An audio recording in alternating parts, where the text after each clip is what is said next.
Hello, hi, this is Kellie Walsh from the Divine Hive in Foresta, and we're here with our wonderful guests, which we will introduce in a few minutes.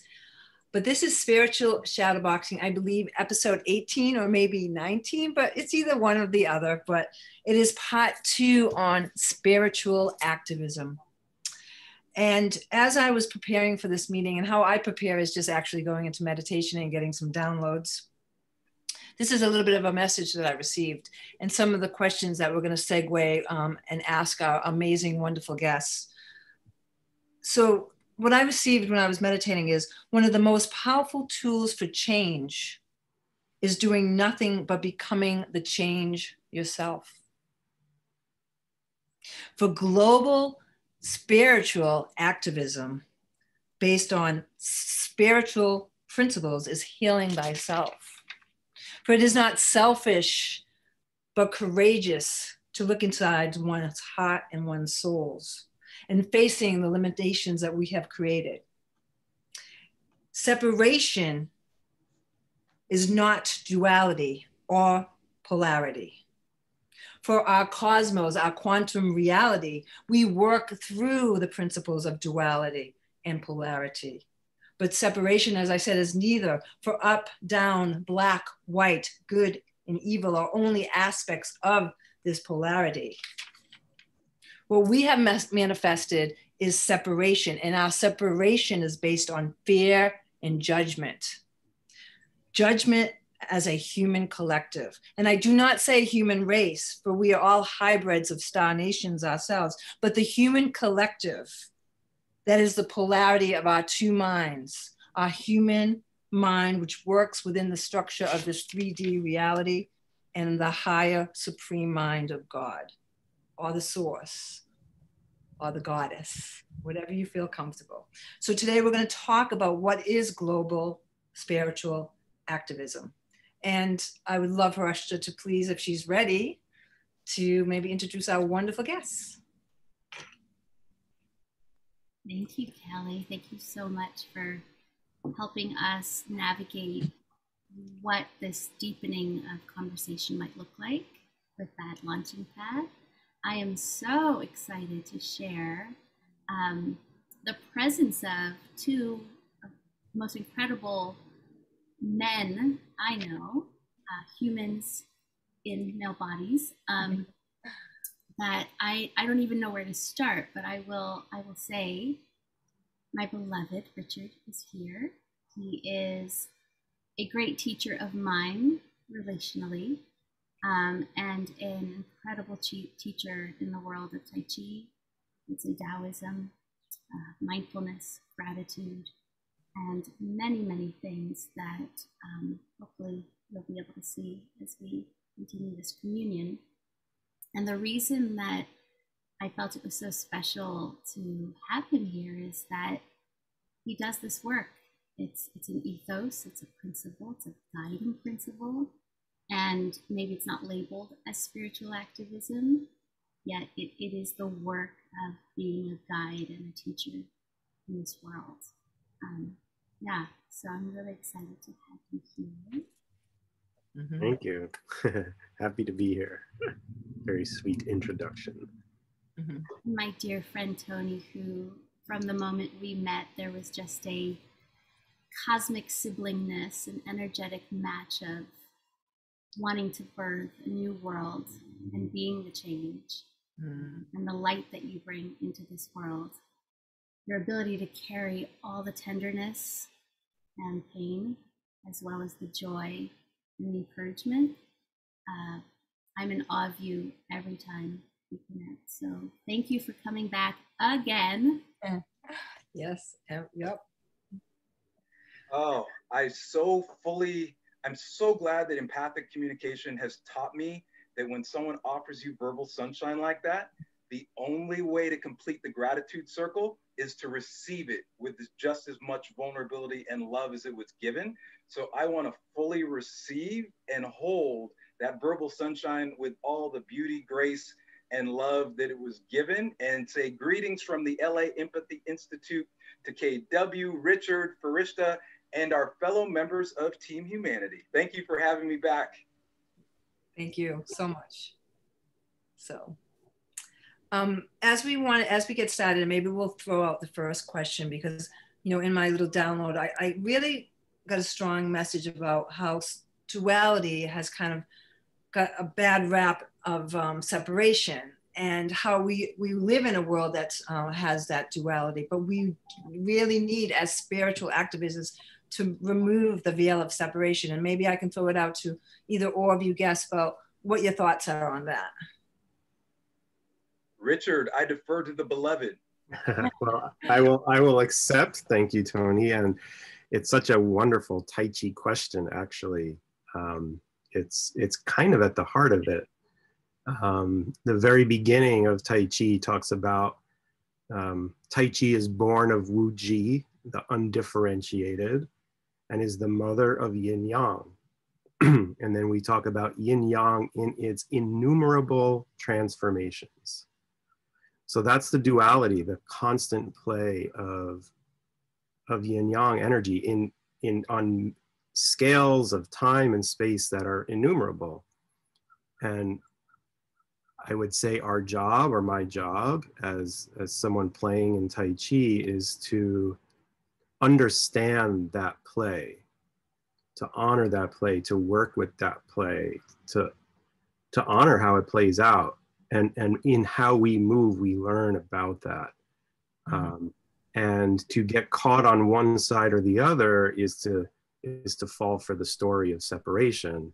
And that place of Wu Qi, the undifferentiated place, is always present as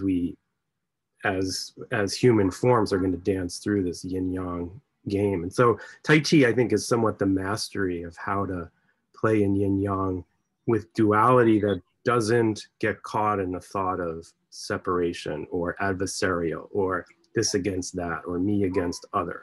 Yeah, us and them. Us and them, yeah. Such a key part of the practice.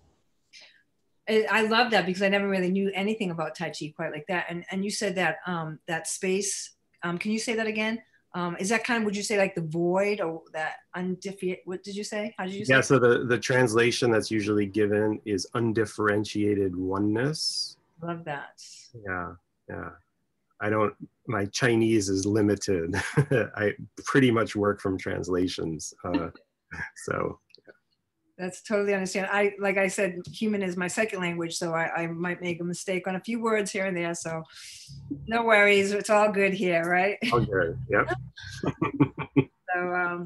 So Tony, do you want to kind of maybe further that discussion? Oh, thank you. I love what Richard said, and I'm wanting to hold space and acknowledge the offering that he just put into the world for a split second. Thank you, Richard. And what dawned on me, kind of piggybacking instead of repeating what he just said, I had a conversation just the other day around the reasons why I enjoy inclusive comedy versus separation comedy. And while we're in a really deep conversation, I'm wanting people to kind of hold that analogy or metaphor as I share what I'm about to say. Wayne Dyer, rest in power, Wayne Dyer, who I had a chance to meet before he passed away, said to me, we were having a conversation about baseball. He's a huge baseball fan. He talked about baseball being the physical manifestation of spiritual chess and how it was all interconnected and related. And the next thing I knew, Dr. Dyer said, by the way, Tony, you do realize that we are cups of ocean who have individuated from the oneness. And he just kind of tossed it out there. And in that moment, the interconnectedness of Team Humanity completely embraced my soul and the oneness of it all. And the reasons why I say I'm a spiritual being exploring life as an American of African ancestry is because I want to acknowledge that idea that we are cups of ocean that have individuated from the oneness where we're all interconnected. So when I look back at that conversation about why I enjoy inclusive comedy versus separation comedy, where somebody says, hey, you know what it's like when you're in the bathroom and this happens? And everybody's like, oh yeah, I know. Versus when they say, hey, this other group over here, blank, blank, blank. And spiritually, I realized why I embrace inclusive comedy in relation to separation comedy. So I just wanted to put it out there through that slightly different lens of connection and separation and oneness. Oh, that's beautiful. I can listen to you talk all day. I'm so appreciating that because I even just felt it in my body. Mm-hmm. When you, just the comedy examples, the kind of, hey, you know when, like we're together, we're in this together. I see you, I know, I validate that you have an experience too. And how expansive and kind of inviting that felt to my body. And then the second one feeling like a little constrictive even to me of like, do we need to do that to each other? You know what I mean? However big our differences are, do we need to go there, or can we, as we talked about visionary activism, stand for something and allow that to be like the flag on the top of the mountaintop? Mm-hmm. I have a question for all of you, which is this, you know, spiritual activism is such a broad term and we might each have our own meaning of it. And I'm wondering, whatever that meaning is for you, and feel free to share, how does it fuel your world? That guiding principle, how does it fuel your mission, your relationships, your world, anything you'd like to be seen in there? Mm. Wow. Richard, I'll throw you. I don't want to be the first. I think you should. Fair enough. I will not resist. That's part of my practice. It's not going against. Well, I think kind of resonating with what Tony said before, I kind of feel that the whole reason I'm here is spiritual. So everything falls under that umbrella. I may forget at times. I can certainly own that I forget at times. And I feel blessed to teach something like Tai Chi where it's easier not to forget because it's what I'm doing so many hours of the day. It's just great. And I feel that it's the journey to dissolving the illusion of separateness. Yeah. We can still honor the differences, the yin and yang, the interplay of all those pairs, but it's to get rid of the illusion that there's actually a difference, that there is this ground of being that is the same for all of us, including the non-us, the trees and the dirt and the planets and the things we haven't even discovered yet, all connected.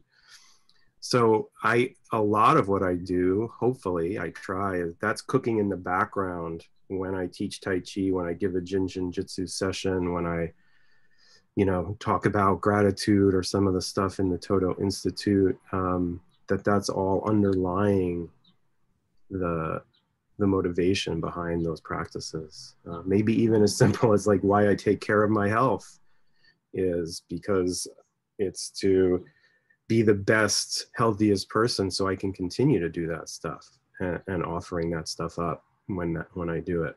And again, owning that I totally forget sometimes and get caught in the illusion, like definitely. But that's the mindset as best as I can cultivate it.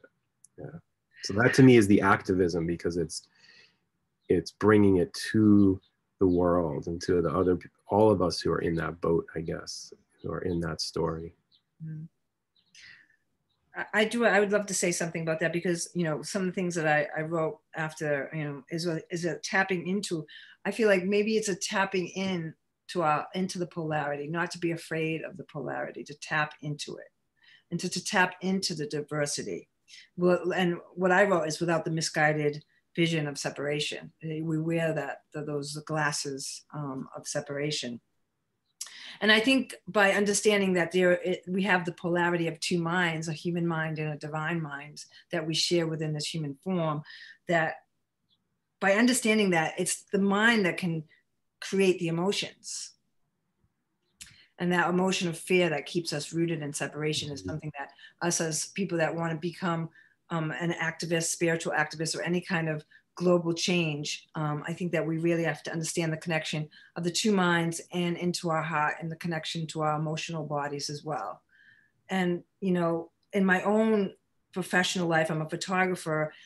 I feel like I'm a seer in so many ways, but it's so interesting that you asked that question, because you know, like so many people I know on the spiritual path that are feeling a little overwhelmed right now, I just read and heard something that just really resonated that I would like to share with you is like, by doing nothing, you can be the most productive.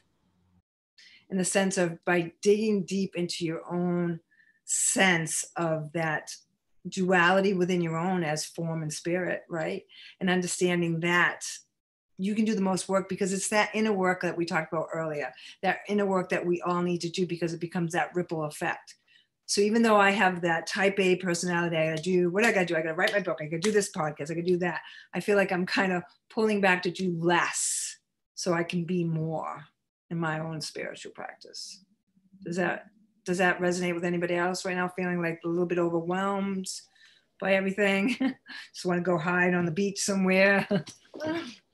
Yeah. Totally resonates with me. And I actually changed my answer 2 times in the middle of listening to both Kellie and Richard. So none of what I'm about to say is what I was about to say. Mm-hmm. So Kellie reminds me that one of the practices I use every day is relanguaging. When I talk about, hey, what's up, Team Humanity, and I'm on social media, when I say that I'm a higher shade of brown, like all the language that I intentionally use on a daily basis is to remove the idea of separation. I hadn't thought about it like that till Kellie said what she said. So I'm so grateful. And I think that is part of my spiritual activism, which I hadn't thought about till Kellie said that. Going to Richard, what popped in my mind about answering your question, Farishta, and then we'd like to hear your answer, Farishta. What I thought about was when I was at UCLA, I had a chance to be mentored by Coach Wooden before he passed away at 100 and something.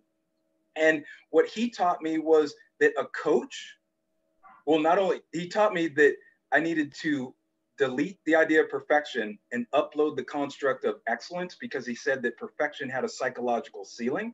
So it was always couched around excellence. And he would say that a great coach is someone who teaches you how to be excellent, then reminds you of your excellence, then lets you know when you're being less than excellent. And I love the way he put it, instead of punitive, retributive, carrot, stick, it was someone who teaches you how to be excellent, reminds you of your excellence, and then every once in a while lets you know when you're being less than excellent. So my new, in this moment, definition of spiritual activism is, I think it's on top of relanguaging, is that I am constantly connecting with myself to remind myself that we are members of Team Humanity, or members of this living oneness. Yeah. And then at the same time, I am publicly choosing to help people remember for themselves that we are part of the oneness. So I think the activism part is that I'm choosing to publicly remind people that they are part of the oneness. Thank you, Farishta. What's your answer?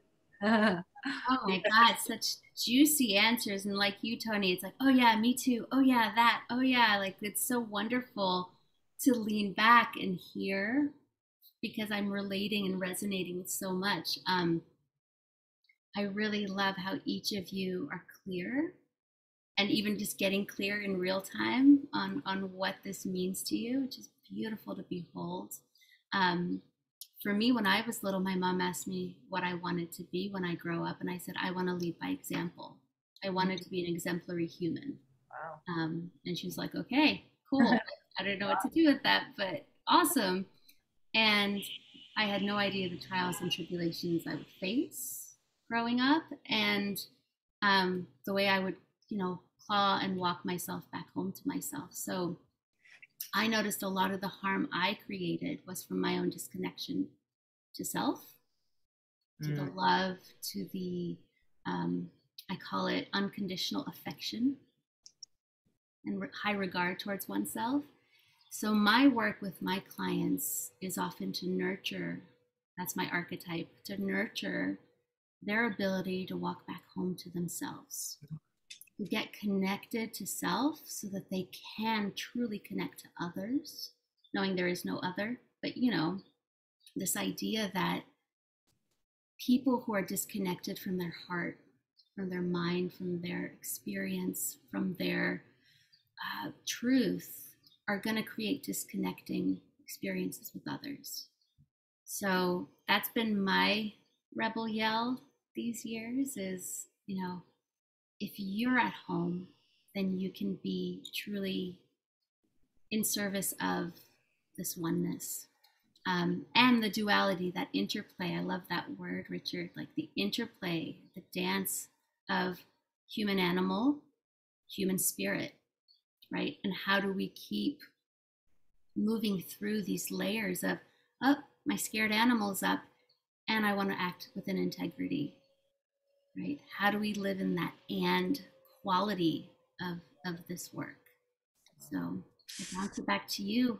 Tony, you haven't called her Special K, so I'm going to call her Special K. Special K, yes. Thank you for that.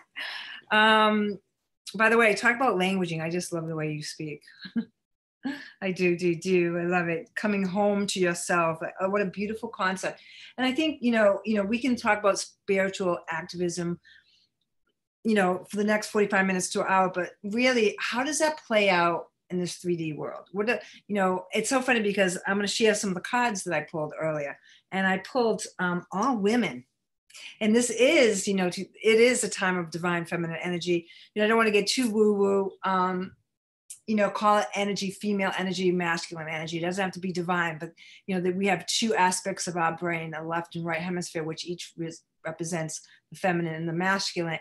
And for so long, the feminine energy has kind of been pushed back as the masculine energy has really taken over our, maybe for the last 6,000 years, really our civilization. See, I told you I'd have some problem speaking.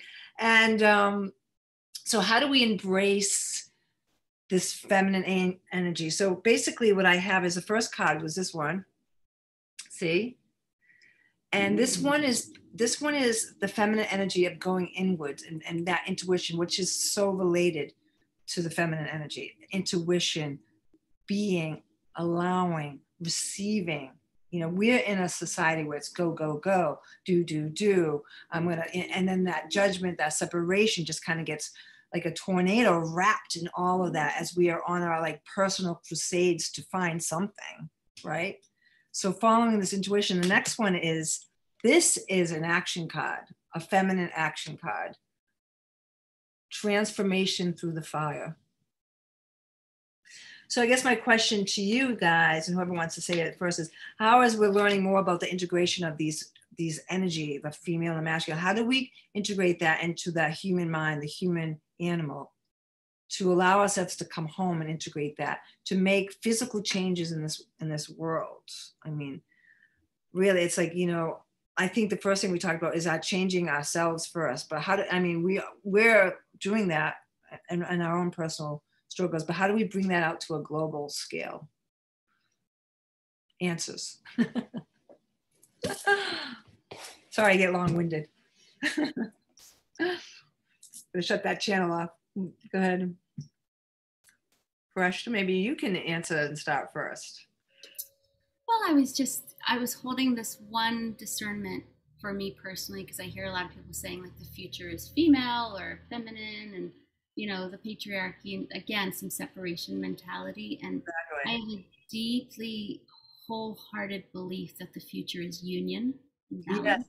Yes. Of the strengths and the gifts of those aspects, exactly. However we label them. So I think I'm just adding the caveat of, how do we in a holistic way use all the strengths, the masculine and the feminine, to bring about, no pressure, global change? Starting here on this podcast. Which one of our divine masculine would like to take up the mic? I'll take it up. I have more of a question, actually, that I'll put out. But I think Tai Chi, again, is exactly what Firishta said, is this, it's always union. In fact, we can get caught, especially in the West, we say yin and yang, and we talk about one or the other, but they're inseparable by nature. Exactly. Literally cannot talk about one without the other one being manifest in balance. Now, when there's dysfunction, we could call it, or maybe we don't even call it dysfunction, but when there is symptoms that we don't like for our experience, we need to look at how we're letting yin and yang do their dance. And then it gets tricky. And that's why I'm saying I'm more raising questions and giving answers here, because from the biggest perspective, they're always in harmony. But when the consequences are consequences that are out of balance for us, we are probably going to want to play with yin and yang in ways, yin and yang, masculine, feminine, feminine, masculine, and all those pairings, so that there's a healthier existence for the whole. And it's a tricky one to talk about, because at some level it's all okay, and we can do better.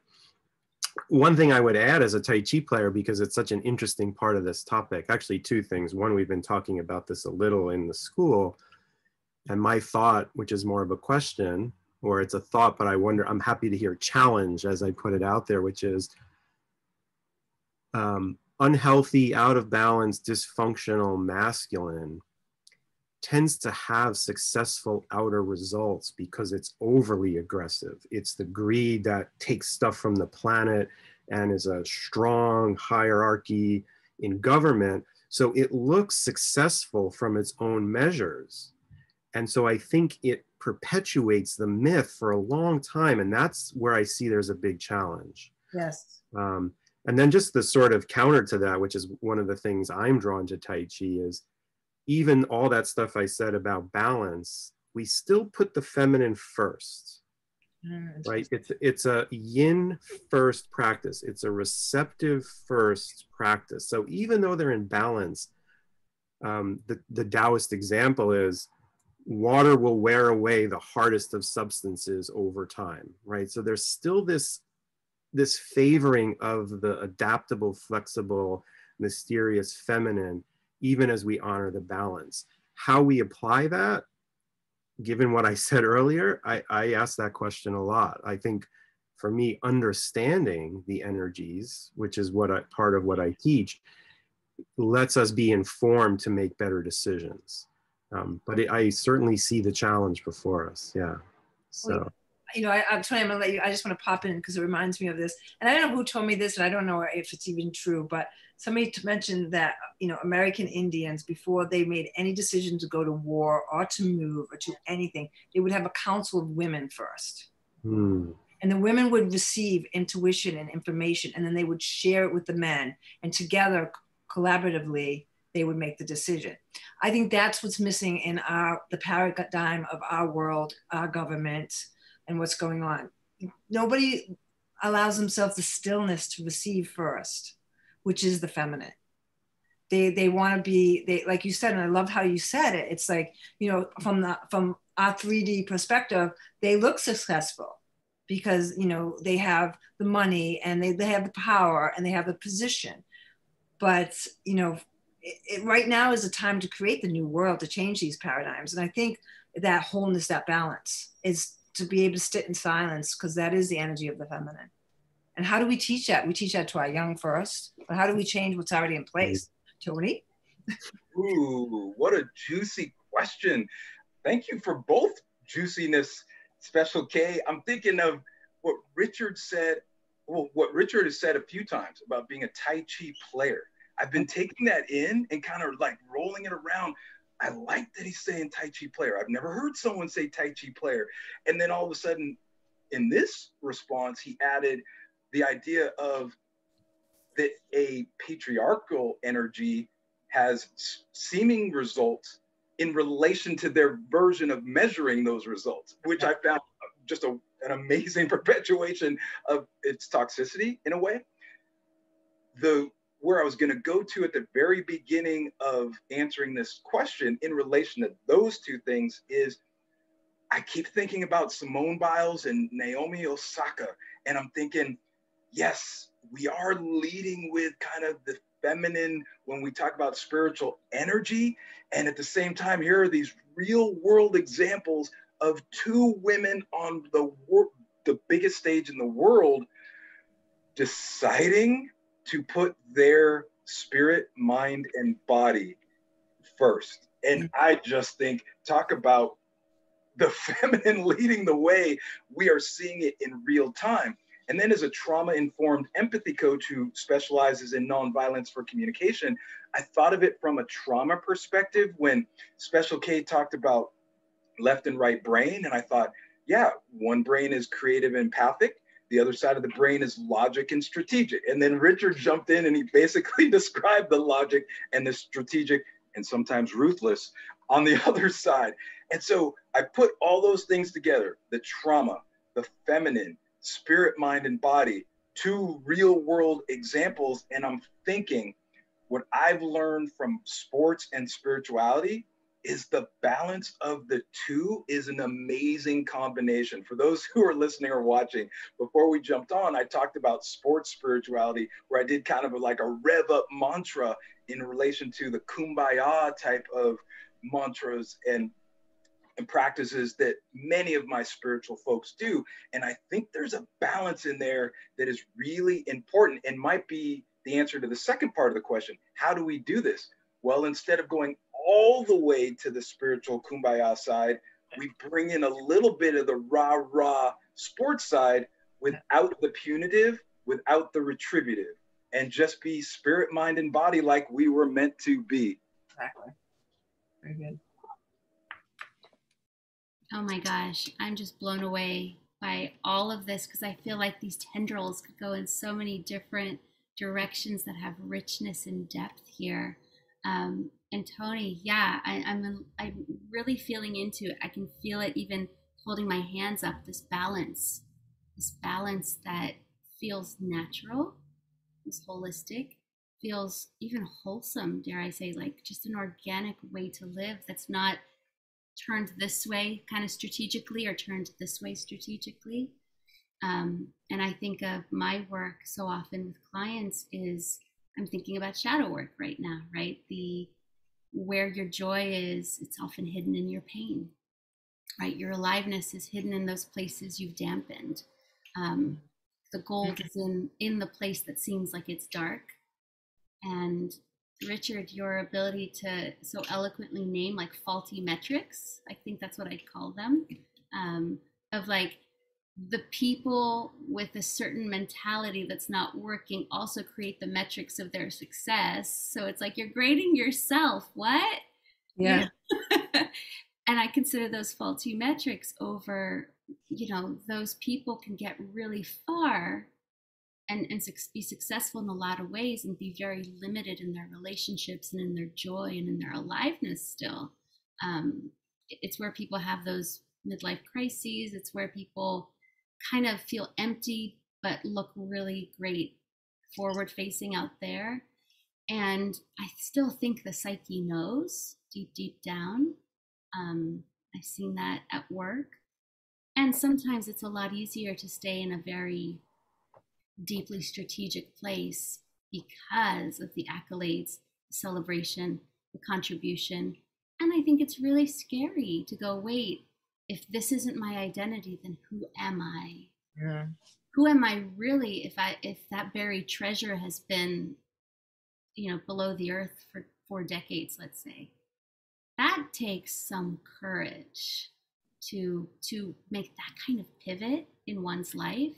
Yeah. And Kellie, you and I were talking right before the call, like how amazing it would be if all of leadership did healing work.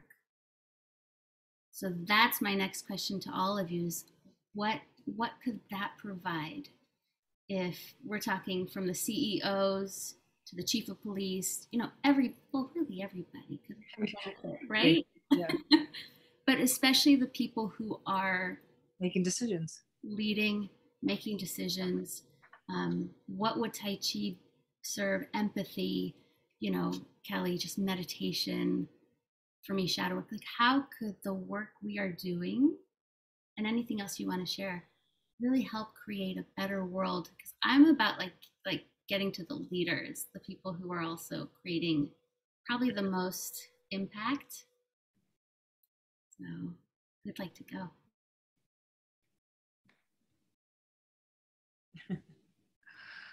Okay, I'll go. Well, I think we said, like I said, it's finding that stillness. The leaders need to find the stillness. I think meditation is, kind of a scary or woo-woo word for people, especially those leaderships that are in those positions of power. But we can start with the new generation with children, teaching them at school to have moments of silence and to daydream. I think children should learn how to daydream, because when you're in school and you're daydreaming and you're in that dream space, teachers will yell at you and say, stop doing that. But that dream space is where the feminine lives. So we need to start like cultivating the youth. But for us to change what's going on right now, it's like we have to approach leaders that want to change. And it has to be, they have to learn that self-inquiry does not mean that they're weak. So I think that creating programs that offer shadow work, I love Tai Chi, I want to do Tai Chi now.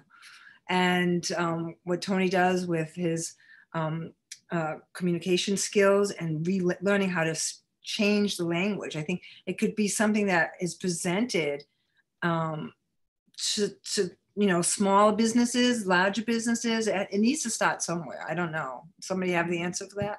How we can start this? And you can tell them in the areas. Let's get it started. Anybody? Tony, in the West Coast. Oh, wow. Oh, Special K, every time you say something, it's like it reboots what I was about to say. On this question, I'm just noticing that when I think about leaders, let me do it from this perspective. So I was with somebody the other day and we were talking about the health situation in the world, in America, in our states, in our communities. And they said, oh, I don't want this restriction. I don't want that restriction. I don't want this restriction. And I said, let me just thank you ahead of time for contributing to my well-being with the safety measures that we're talking about. I love the idea that you're committed to hand hygiene, or that we're talking about hand hygiene, that we're talking about physical distancing, that we're talking about wearing a face covering, and those type of safety measures contribute to my well-being and your well-being. And all of a sudden, their entire energy shifted. Instead of being a restriction where somebody said, go get a jab, go get a shot, like the language that our leaders are using right now has really been confusing to me and slightly frustrating, because all of a sudden, when I connected to the important human need of mine that was being met, and I relanguaged the wash your hands, social distance, mask. Like when I relanguaged it into words that were more gentle, more loving, more compassionate, more empowering, all of a sudden, every fiber of their being shifted the way they perceived it. So part of the answer to the question is, I think that leaders, if they learn to connect with their own feelings and needs first, and then project that caring, compassion, and empathy outward, it could be really, really dramatic. It could be a really dramatic shift. And I remember the first person in Montessori when I was 4 years old who talked about leadership said to me, I must follow them, for I am their leader. So the idea of power with has been in my Montessori bones since I was like 4 years old. And I think that mantra, a little bit nuanced if somebody's thinking about it too much, I think that mantra, I must follow them for I am their leader, not only answers part of this question, but goes all the way back to removing separation. Because once you believe that mantra, I must follow them for I am their leader, you see the oneness, you believe in the interconnectedness of it all. So I'm hoping that leadership learns to relanguage and then learns to see the interconnectedness and oneness in it all. Thank you, Special K. Yeah, and you're right that, the whole thing with the health issue is talk about creating separatism and fear and control. Really, that's a big us and them that they're just kind of creating, and it's become a monster right now. So thank you for saying that. I feel really uplifted by that, Tony, that your example of how you use language is really powerful. It's really awesome. And I dabble with it a little bit as a teacher, because I always want to be careful that words don't get people stuck, right? Because the same words used again and again, we think we understand it. So I like to play with it a lot, but you're talking at a much grander scale. I kind of echo what Kelly said earlier, which is, I think educating the youngest generation is an easier task. It's a longer term vision, but that's a place where I feel oriented. How much can I bring it to people who don't necessarily want to receive it yet, the current leadership, who kind of are in their position because of the dysfunction?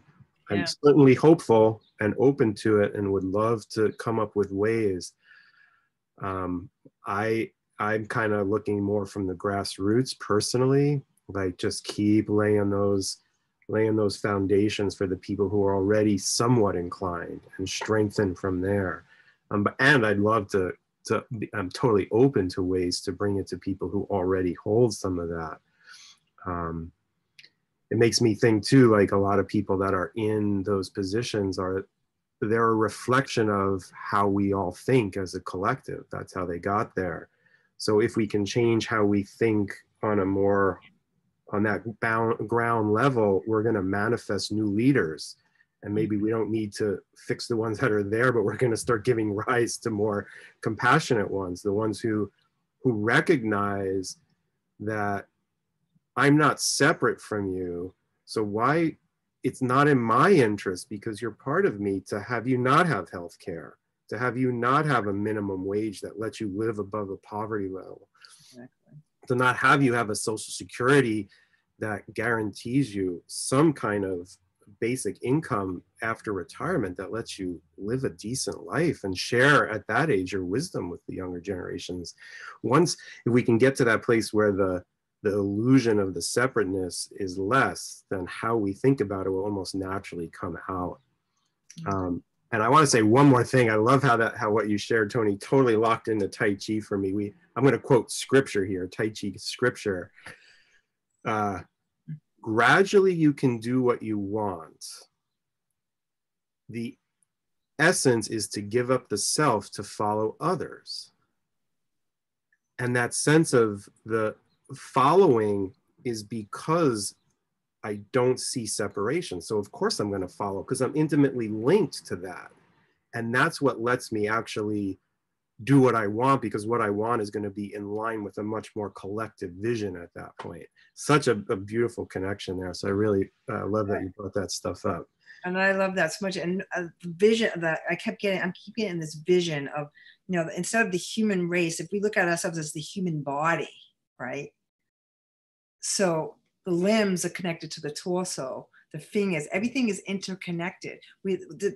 We are whole by our separate parts, right? So like I kept thinking of the human body, like let's get the word the human race out of there, but because we're the body of the source, really, right? We're the source having that dance with this reality. And, a lot of the spiritual people that I follow lately, I've been listening to a lot. And when it comes back to the paradigm of our government and what's going on, we as that human body have been resonating at a certain vibration that has created this government, right? So we are not victims of this government. We have created it. Now it's time to rise our vibration. That sounds very woo-woo, but really it's just the inner work. It's the inner stillness. That's all it is. So again, going back to Tony and changing the language, that's what we need to do. Ready? Let's do it. Love it. Ooh, oh my gosh. Yes. And so much of this, I think of, Kelly, what you were naming with, that we're all truly here together. And I include the plant beings and the animal beings and elementals. System. Exactly. Very. There's no place in me that feels okay with me winning and those things losing. But that separation mentality would say, if I win and you lose, that's okay, right? But if I think we are intimately linked, there's no way I'd be okay with that sort of equation. And I think this is where empaths have a superpower, in my opinion. Being one myself, it's like I grew up always being able to feel everyone, always like having a very visceral view experience that we are interconnected, right? And of course, you know, my animal mind can take up some space and think we're separated and fight for things. And if we took the empaths, this is my belief personally, it's why I work with empaths specifically, is their superpower is leading from that empathic place.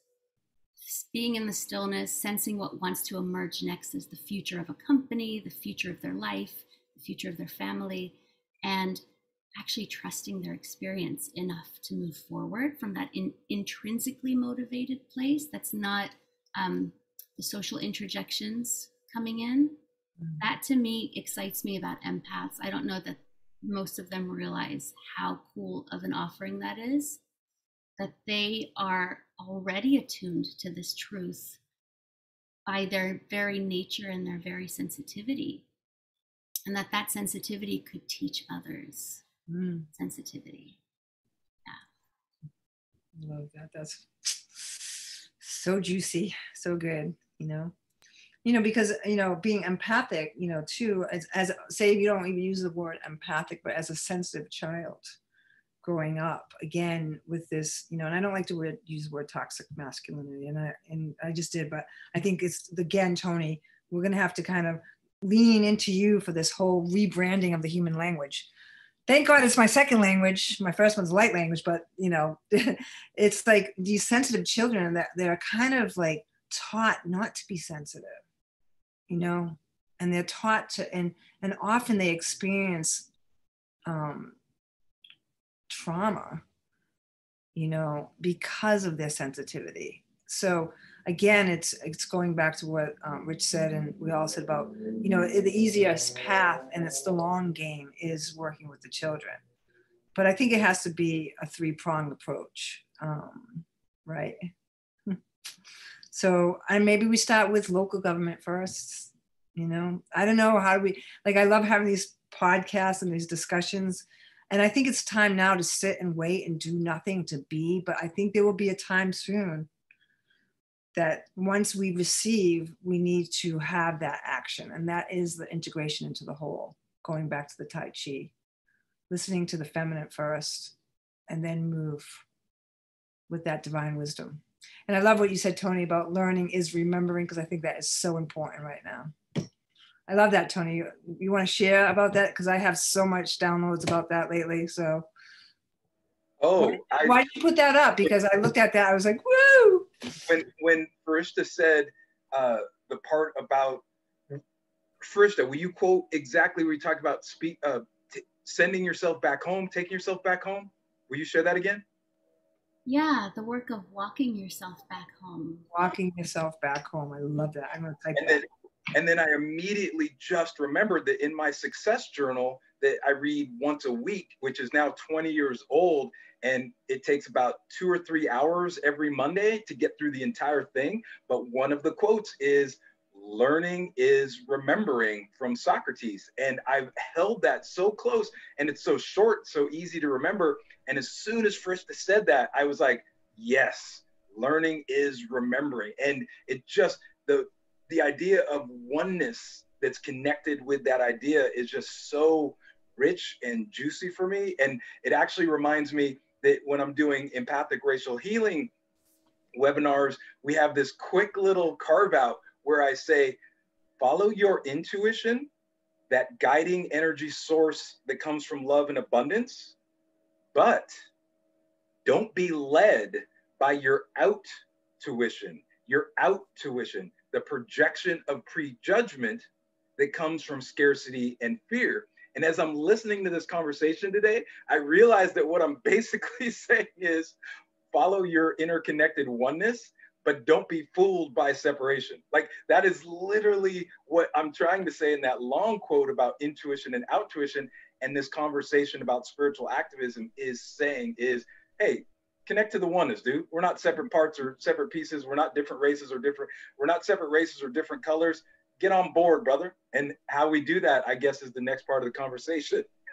What do you think, Richard? Yeah. Mm-hmm. I'm with you. I think that is the next part of the conversation, is the how. Really looking at that. I mean, I think we've all named the ways in which we are doing it already. Yeah.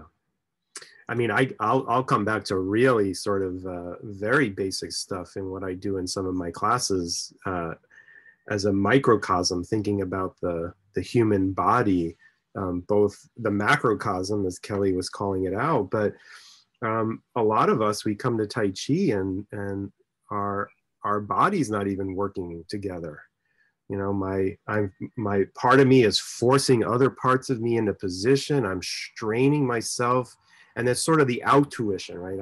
I'm straining myself for my appearance of my Tai Chi, as opposed to listening to the inner harmony that lets me find a position that works for me. And I watch it, and I'm watching it in me still 20 years later, more subtle, I think, I hope, that the parts are working together. They're less at odds, there's less struggle. But I watch students go through the strain of the body forcing, because there's still disconnection there. And even on such a grassroots level, that people are learning to integrate their own parts, which includes the mind and the heart, as well as just the left hand with the right foot and the two hips working together, and the tailbone and the head top finding their straightness and all that kind of stuff. So that is, to me, a very kind of a bring it on home kind of thing. But that's, you know, dare I say, it's training a grassroots community that is bringing, it's how they're going to show up in the world a little more connected, a little more quiet, a little more whole, and learning that sets a greater example. If I can do it in my own body, we play with a sword. Now I can connect to an inanimate object and have that be part of something I work with. We have 2-person exercises, learning to not go against what the other person is doing, but keep my own integrity as I follow the other. And that, studying that dance of interplay, that is not to break down that us and them mentality. That I think that's shaping the psychology of people who train in it through the body, to bring it out into how they are in the world. So it's on the one hand small, but on the other hand, that's the activism that I'm working with, is anybody who shows up to those classes or hears those words starts to break down those illusions of the parts being separate at all those scales as they expand out larger and larger to include bigger and bigger wholes. Yeah. I love this so much because I've experienced your teachings, and I've experienced what that verticality, that inner alignment feels like. And I have to say, I learned a lot about my own strategies in Tai Chi. Like, there was everyone doing this beautiful choreography, and I was wanting to do like 10% more, right? The 110% overachiever, overextender, overstretching, out of alignment. And so it brought up a lot of inner inquiries of, why do I think I need to do that? What in me has been driven to do a little extra just to gain approval, prove something, you know, shine up brighter, whatever. So I also noticed through the body having these really solid inquiries with the psychology. And I don't know that is often named that way, but from my lens, and obviously my lens is psychology, it's like, wow, this lets me see like what I'm up to in a very undeniable way through the body, and the body being very kind in how it delivers that message too. Thank you. Kelly, you're muted. Oh, there we go. I got you.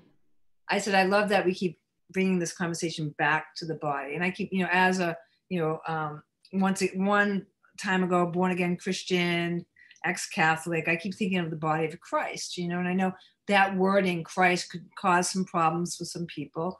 I mean, the New Age people call it more of a Christ consciousness, which is a unity consciousness.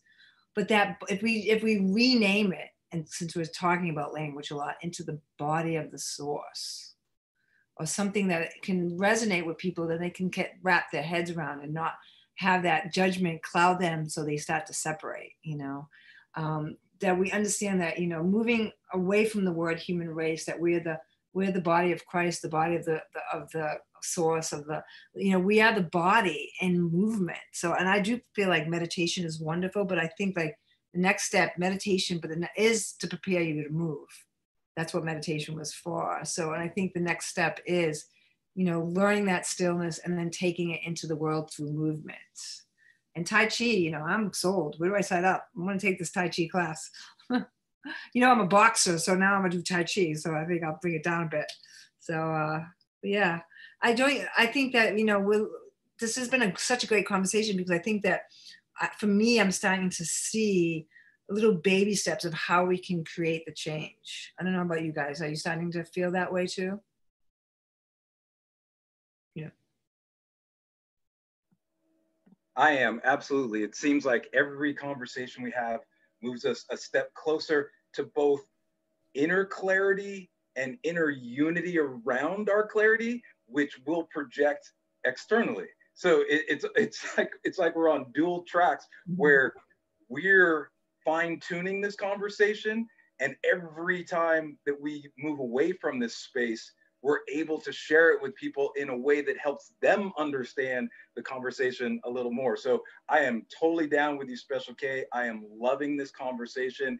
And I would love to have a collective version of this somehow, where we could get gazillions of people to connect and interact and offer their ideas, connections, empathy, Tai Chi, mindfulness, shadow, all of it together, and help us come to a oneness in what the next step is. I love that idea. I think that's great. I really do. It's the next step.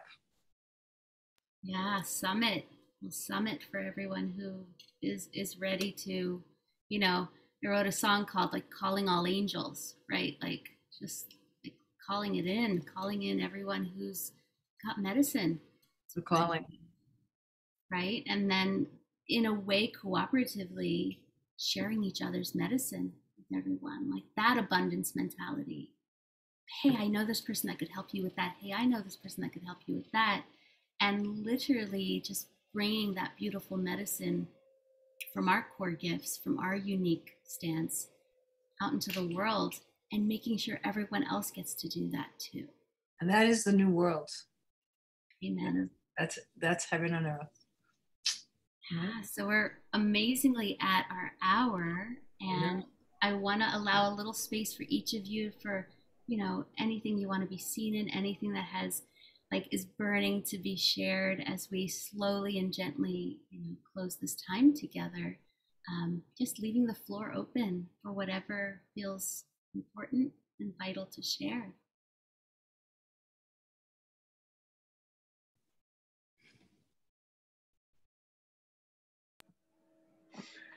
I was thinking as we came in, I was going to ask everybody how they were feeling spiritually, emotionally, and physically.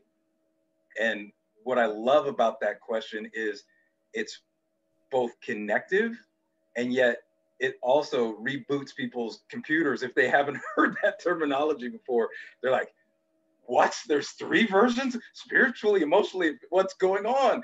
And they'll say, well, how are you doing, spirit, mind, and body? And today I noticed spiritually, I feel extremely grateful. Emotionally, I feel really hopeful, because before we got on and before I went to exercise, yesterday I had dropped my license and a couple of credit cards in my USB center console, and they were like in the middle of my car, yet to be discovered, except for the next owner of the car. And yesterday I went to bed really sad that I was gonna need to go pay or whatever. And today I just woke up optimistic, grateful, and peaceful. Went in the car, thought about what I needed to do to get underneath the center console. And within 20 minutes, I had my license and my credit cards back. So emotionally, I'm feeling super hopeful today. And then physically, I worked out, did yoga, and meditated before we came on. So I feel extremely cheerful from a physical sense. People are like, dude, when do we not see you that way? But trust me, when I wake up, it is a different thing. And maybe, Kelly, that's part of the answer as well, is I do not present myself into the world before yoga, meditation, exercise, and some form of optimistic, some sort of hopeful, energetic training. And the way that I come into this space, to me, is not only wonderful for me, but I believe that it is contributing to the well-being of everybody that I'm in the space with. And then just little last thing, when Farishta talked about how we met at the beginning, I realized a lot of people don't know how we met. And it was with a political candidate named Marianne Williamson, who is a spiritual activist herself. And one of the things that I would do when Marianne was speaking, her and I had this kind of unspoken timing. She would say, any questions? And then, but even before I'd raise my hand, she'd say, Tony? And I would go into this prearranged mantra. So in honor of Farishta, I kind of wanted to share it with you three, and then also with our audience. And it went like this. So people are really focused and they're serious about politics, and any questions? And I go, proclamation. I request interpretation. A practical example of one's beliefs. Did I mention? I'm part of a group that's perceived to be in the minority. I've even been told that it is my identity by some in the majority. Radically outrageous, that is what I am. Like Marianne Williamson, who does and does not give a damn. She does about love, but not about fear. She does about team humanity, moneyed interests, doth she sneer. She does about our liberty, but not about the status quo. It's our light, not our darkness, that scares us the most. Oh wait, we're part of the oneness. So this is something you already know. As an American of African ancestry, with an athletically professional pedigree, I stand before thee and I wonder if you see the reasons why I support TEAM, humanity. Mm-hmm. I've got 5 on it. You feel me?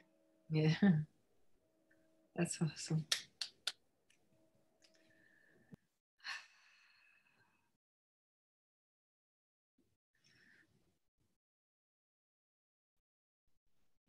We got you. Seeing you and your tenderness, Tony, it's one of my favorite things about you.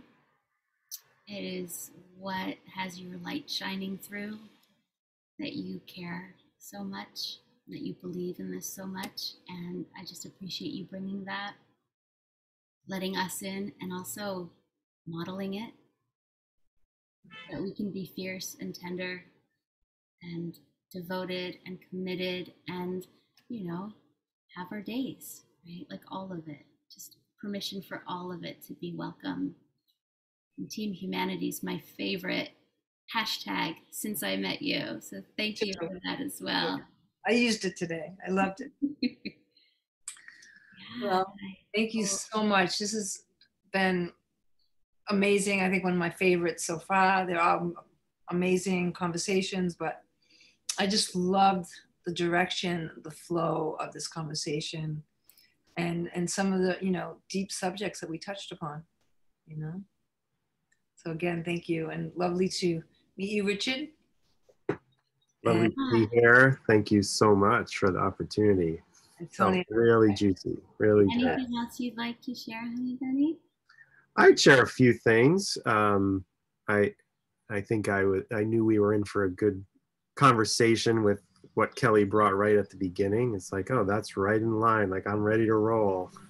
sounds like what I do, what I think, and how I play. And wanting to lift up Tony's language work, just that for me is what resonated most as a place where I can really grow and really see a lot of potential for affecting change. And I keep getting drawn to that card, the fiery feminine action card. Something in that's like, I don't want to let that go. So that's a kind of leave off on the invitation that that card is bringing. And just really honored to be invited by Fereshta and Kelly and to share this with all of you. So thank you. May it serve. Lovely. Thank you all so much. I feel like this is a continued, ever evolving, part 3, 4, 5 kind of conversation, because it's not meant to be unpacked in one moment anyway, and we keep building in such a beautiful way on the clarity that we do find each time. So thank you for putting your gifts and your wisdom into the collective pool. Yes. For everyone to have. Like, that is generosity, and that is beyond teaching. It's a true way of offering up who you are and what you've learned in a generous way. So thank you for your generosity of spirit to be here and to give from all that you have learned and all that you have experienced in the world. So appreciating you all. Thank you, and the way you speak and your loving heart. And being around you is like putting that favorite warm blanket around you, and it just felt so held and supported. And yeah, it's truly a gift of yours that you make everybody feel special. Thank you, my everybody love. feel loved. Thank you for your great cosmic connection and for your ability to connect the universal energies with the grounded energies, making sure we're rooted, rising, solid. Mm-hmm. Thank you for tending to my nervous system as we began in meditation. And yeah, I feel your care when you do that, and I really appreciate you. Thank you. Yeah. All right. So much love to you all. Thank you, guys. Lots of love to you all.